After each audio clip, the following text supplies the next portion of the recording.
भोलि सरकारले बेच्ने निर्णय गरेका बन्द 7 ठूला उद्योग एकैपटक खोल्ने तयारीमा बालेन सरकार। अब नेपालमा नै हजारौंलाई रोजगारी। दर्शकबिन, प्रधानमन्त्री बालेन शाह नेतृत्वको सरकारले देशको आर्थिक क्षेत्रमा ठूलो परिवर्तन ल्याउने संकेत देखाएको छ। लामो समयदेखि बन्द अवस्थामा रहेका 7 वटा ठूला उद्योगहरू एकैपटक पुनः सञ्चालनमा ल्याउने तयारी तीव्र बनाएपछि यसलाई सरकारको बिग सरप्राइज कदमका रूपमा हेरिएको छ। यसअघि केपी शर्मा ओली नेतृत्वको सरकारले मध्ये केही उद्योगहरू बिक्री गर्ने निर्णय गरेको थियो, तर वर्तमान सरकारले ती उद्योगहरू बिक्री गर्ने नीति परिवर्तन गर्दै पुनः सञ्चालन मार्फत उत्पादन र रोजगारी बढाउने रणनीति अघि सारेको छ।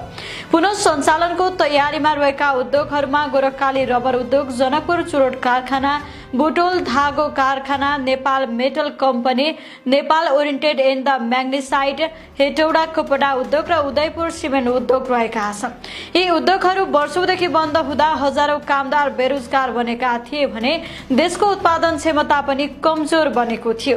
विशेष गरी वस्त्र, सिमेन्ट, धातु तथा खनिज क्षेत्रमा नेपालले आयातमा अत्याधिक निर्भरता बढाउँदै गएको अवस्थामा यी उद्योगहरूको पुनः सञ्चालनलाई आर्थिक पुनर्स्थापनाको महत्वपूर्ण कदमका रूपमा लिएको छ।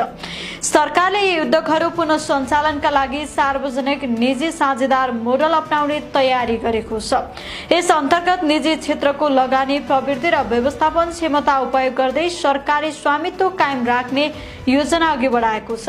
यसका लागि अर्थ मन्त्रालयले विस्तृत लेखा परीक्षण र सम्पत्ति मूल्याङ्कनको प्रक्रिया सुरु गरिसकेको जनाएको छ। सरकारी स्रोतका अनुसार प्रत्येक उद्योगको प्राविधिक अवस्था, बजार सम्भाव्यता, लगानी आवश्यकता र व्यवस्थापन संरचना अध्ययन गरी चरणबद्ध रूपमा सञ्चालनमा ल्याइनेछ।